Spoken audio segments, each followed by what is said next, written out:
el proceso de revocación de mandato. Primero, las únicas personas o los que pueden solicitar que se lleve a cabo el proceso de revocación de mandato son los ciudadanos, nadie más, ni el presidente de la República, ni la tercera parte de los integrantes de las cámaras del Congreso de la Unión. Por eso es importante que se considere eso. La responsabilidad de los ciudadanos es fundamental. El artículo 35 de la Constitución Política de los Estados Unidos Mexicanos, en la fracción novena, tiene 8 numerales, donde se establece con una claridad meridiana los elementos o el método para llevar a cabo este proceso de revocación de mandato. Y como parte importante de esta segunda parte, hablaré poco, porque luego vienen las consecuencias, de lo que el numeral 8 establece. El Congreso de la Unión emitirá la ley reglamentaria. Y esta fracción fue adicionada el 20 de diciembre del 2019. Es decir, que esto que tiene que ver con la revocación de mandato, no solo esta fracción, este numeral 8, fue adicionada o adicionado el proceso de revocación de mandato en esta administración. Y aquí entra algo que vale la pena señalar. El que no haya todavía aprobado el Congreso desde hace un año, 8 meses, no significa que todo se resolvería con la revisión y aprobación o discusión en las dos cámaras del Congreso de las iniciativas que han sido presentadas hace semanas o meses. Hay cuestiones mucho más profundas que la simple aprobación de la ley reglamentaria. Entonces, no hay ley reglamentaria que determine una serie de elementos que tienen que ver con el proceso de revocación de mandato. Y vamos a ver el primero, que es de una importancia fundamental para que usted, como ciudadano, la conozca. La retroactividad de la ley. En este caso, la revocación de mandato, el proceso de revocación de mandato, fue incluido en la Constitución en esta administración. Eso significa varias cosas.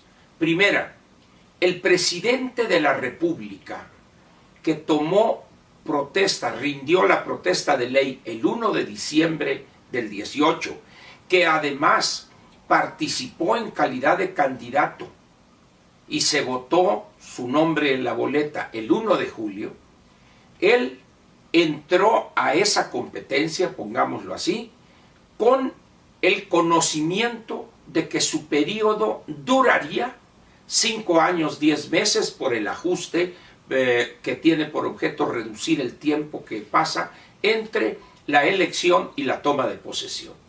Pero además sabía que no había posibilidad alguna, salvo los elementos que están plasmados en el artículo 84 y 86. Es decir, el candidato Andrés Manuel López Obrador compitió para ganar esa elección y ser presidente de la República en el entendido que estaría 5 años, 10 meses y que no habría posibilidad diferente a lo que marque el 84 y 86 constitucionales para dejar o para ser removido de ese puesto.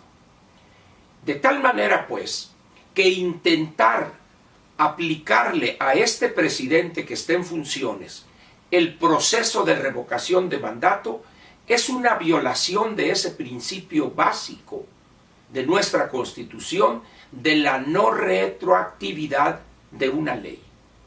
La retroactividad solamente se da en el caso de la legislación penal y es para favorecer al criminal o a quien esté preso. Nada más.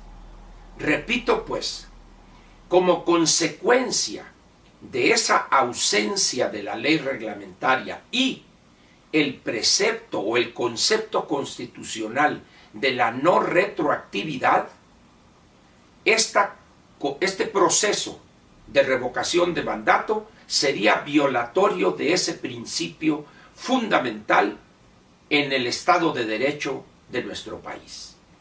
Ese es el primer elemento. Segundo, en la parte cuando remite en el numeral 6, que dice así: la Sala Superior del Tribunal Electoral, etcétera, etcétera, realizará el conteo definitivo, etcétera, y luego dice, punto y seguido, en su caso, emitirá la declaratoria de revocación y se estará a lo dispuesto en el artículo 84. Aquí, al no aclarar que esta revocación debe darse a partir de la siguiente administración, estaría violando esa cuestión de la no retroactividad. Pero además, cuando se envía después de que la Sala Superior ha determinado la validez y los resultados, dice, se estará a lo dispuesto en el artículo 84. ¿Sí? Y en el artículo 84, fíjese usted, dice, es el último párrafo. Este párrafo fue adicionado el 20 de diciembre del 2019. Repito, el 20 de diciembre del 2019. Y es la misma fecha cuando está la obligación de emitir o de aprobar la ley reglamentaria que no se ha cumplido. Pero dice este último párrafo: en caso de haberse revocado el mandato del presidente de la República, ojo, asumirá provisionalmente la titularidad del Poder Ejecutivo quien ocupe la presidencia del Congreso. Estaríamos hablando aquí prácticamente de mediados de marzo del año 2022. No más que hay un pequeño problema. En marzo del 2022 no hay presidencia del Congreso. Hay presidencia de la mesa directiva del Senado de la República y presidencia de la mesa directiva de Cámara de Diputados.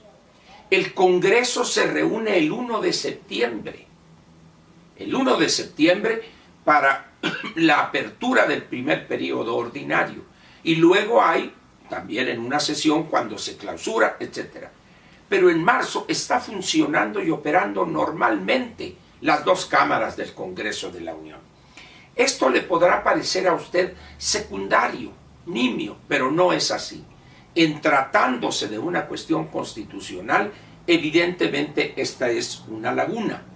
Pero luego dice, dentro de los 30 días siguientes, el Congreso nombrará a quien concluirá el periodo constitucional. ¿Y qué pasa si el Congreso no se pone de acuerdo en el nombre del sustituto que terminaría el periodo? Usted dirá, no hombre, no va a suceder. Conociendo cómo se las gastan las tribus de Morena, no es una posibilidad que habría que dejar simplemente al azar. Es otra laguna que está aquí. Vamos a suponer que no concilien los grupos de Morena.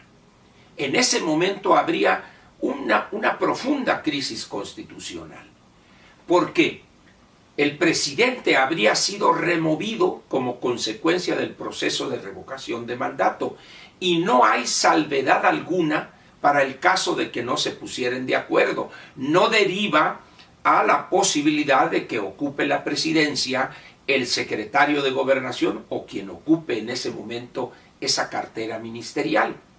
Y de ahí, si nos vamos al 84, en el clásico supuesto de la falta absoluta, se le conceden 60 días al presidente provisional para nombrar al interino y luego el nombramiento del sustituto.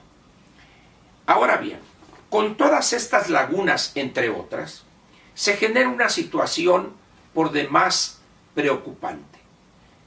Esa forma de legislar al vapor sin el menor cuidado de la corrección y de tener los elementos claros y completos en la redacción de los párrafos de este artículo, de esta fracción o de tal o cual numeral en la Constitución. Pero hay otro elemento con el cual termino. Vamos a suponer que hagan caso omiso, se pasen la Constitución por el arco del triunfo unos y otros, legisladores y también el presidente de la República, y se apruebe la revocación de mandato, se cumplan los requisitos, el 40% del listado nominal, las 17 entidades con el 3%, etcétera, etcétera. ¿Qué va a pasar en términos de la estabilidad política de este país? ¿Qué va a pasar en esos 30 días donde se estarían poniendo de acuerdo supuestamente las huestes de Morena? Esa incertidumbre, ¿qué pasaría ahí? ¿Se imagina usted el problema de inestabilidad política? Si ahorita andan agarrados a la greña peleándose por una hipotética candidatura, ¿se imagina usted lo que pasaría con un personaje de tercera como sería el presidente de la Cámara de Diputados, que sería la posición correcta que debería manejarse aquí, en vez de la presidencia del Congreso, porque en marzo no hay Congreso funcionando. No está junto el Congreso, están las cámaras. Entonces, yo le pregunto a usted, ¿está consciente de los efectos negativos que tendría una situación como esta? Con todos los elementos violatorios que mencioné de la Constitución. Por eso, yo le propongo a usted lo siguiente. No se deje seducir por esa visión perversa, esa conducta con jiribilla, vamos a decir, del presidente para aumentar su popularidad. Un ciudadano responsable debe señalar estas lagunas y no participar en esa farsa, porque de origen habría un elemento constitucional faltante: la claridad, la precisión. Vamos a regresar a estos temas porque el presidente va a insistir en esto y los ciudadanos deben enterarse de estos elementos. Si yo he planteado cosas incorrectas, vamos a discutirlas. Que los especialistas en derecho constitucional planteen lo correcto. Planteen lo correcto para que el legislador corrija, llene estos vacíos que están aquí. De otra manera estaríamos cayendo, repito, en una grave violación constitucional, todo por la perversidad y la locura de un presidente demagogo que lo único que quiere es utilizar un recurso útil para el ciudadano en su exigencia de sacar a un presidente inepto, incapaz, enfermo mental, para sus propios propósitos de elevar la popularidad, obtener votos, pensando en el 2024.